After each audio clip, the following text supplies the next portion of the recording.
Hey guys, Helen here from Kale Running Co. And in this review, I'm taking a look at the Topo Athletic Ultrafly 5. It's these guys right here.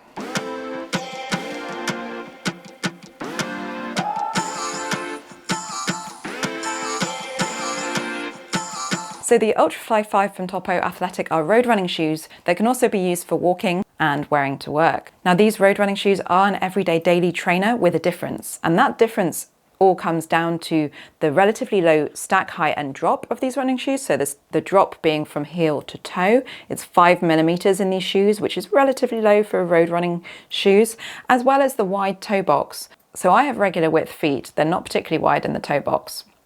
Why does that matter? And why do you need a wide toe box? The most obvious reason that you might be looking for a running shoe for running in or for walking for that matter that has a wide toe box is because you have wider feet at the front. Secondly, having a wider toe box allows your toes to splay more naturally as if you were running or walking barefoot. Why that's important could be for a number of reasons that you may be looking for this. Perhaps you want to have more breathability in your shoe, you live or work somewhere that's particularly hot and or maybe you get sweatier than average feet and you need to have a bit more space around them for your feet to breathe.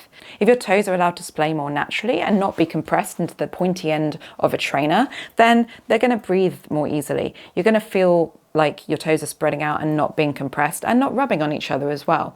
If you suffer from blisters or you have foot issues such as bunions, that's not necessarily the only people that these shoes are going to be suited to, but I appreciate that maybe you struggle to find a shoe that allows your feet to fit into the front end comfortably.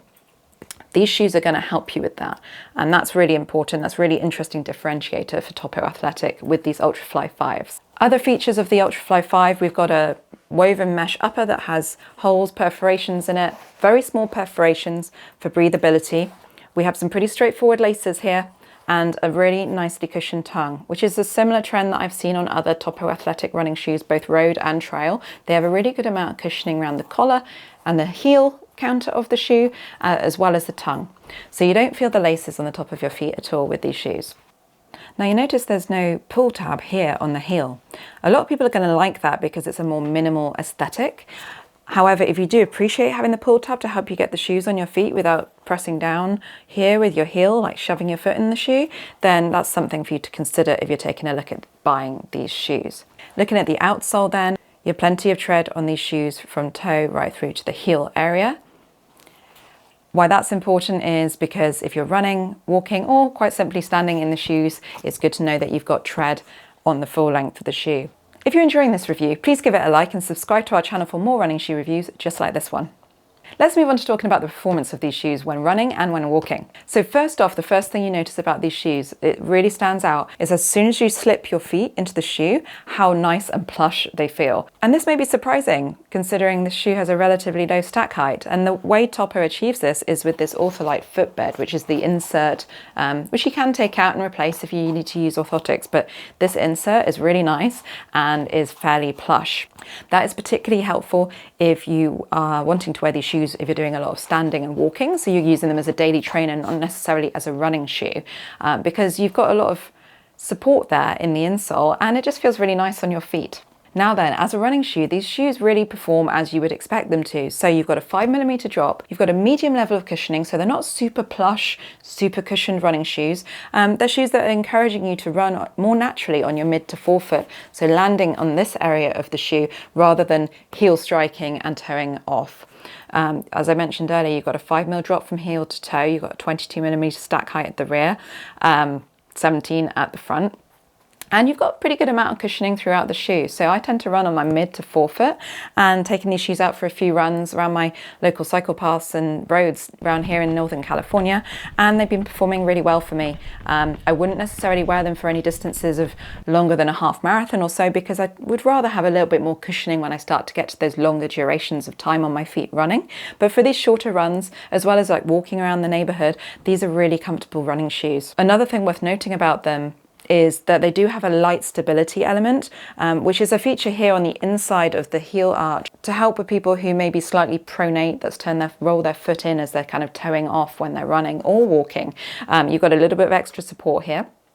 Again, this is not something I personally need, but it doesn't bother me either. And actually, if you're wearing them for long periods of time on your feet, walking, standing, or running, then this is going to be really helpful for you because it's going to help you maintain a more neutral standing position and not sort of slouching or doing something strange in terms of like getting tired feet and letting them slip inwards.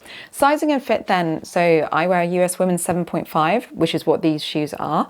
I've been really happy running in these shoes, but that being said, because I do have regular width feet, not particularly wide feet, I don't necessarily need all the room in this toe box. It's kind of more room than I actually need.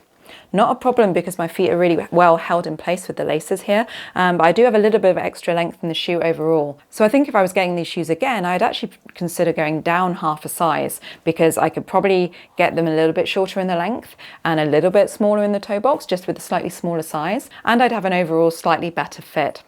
So just to recap that then, if you have wide feet and you're looking for these shoes because you've got wide feet and you want the wide toe box, go with your usual size. If you have regular feet and you just want these shoes because they seem like they'd be really comfortable for you for standing, running or walking because they allow your toes to splay naturally, then consider going down half a size for the best fit.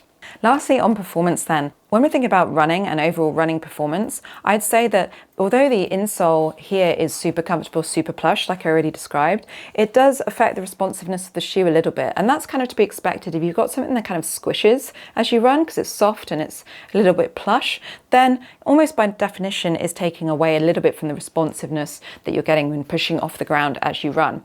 Now for walking and for standing, the insole is much more valuable for you because it's going to support you on those periods of time when you're spending more time on your feet with your feet on the ground. But if you're looking for performance for helping you run faster, then maybe that insole is going to count against you in terms of responsiveness on the run. Now, the difference is probably marginal, and maybe it's worth it just to have the overall comfort inside the shoe, but it's something to consider if you're looking at these running shoes from a performance perspective. Right, wrapping up this Topo Athletic Ultrafly 5 review then. It costs $140, which is a very reasonable price for a daily trainer. That's what you should expect to pay for an everyday trainer with a level of cushioning and the build quality of these Topo Athletic shoes. They're very well made. That's very noticeable as you take them out of the box and as you've worn them. You can tell that they're constructed with a lot of thought, a lot of attention to detail.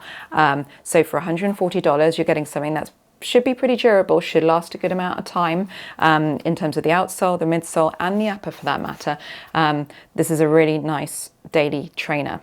I love what Topo's doing with the wider toe box. I think they're really catering to people who want to have that natural foot splay or who have a wider feet or issues such as bunions, like I mentioned earlier, where you're really struggling to find a shoe that doesn't pinch you on the side of a narrow toe box. They're pretty well differentiated here, and I think if that's something you're looking for in your running trainer or a trainer that you're just going to wear for daily use, then you're not going to be disappointed with these shoes.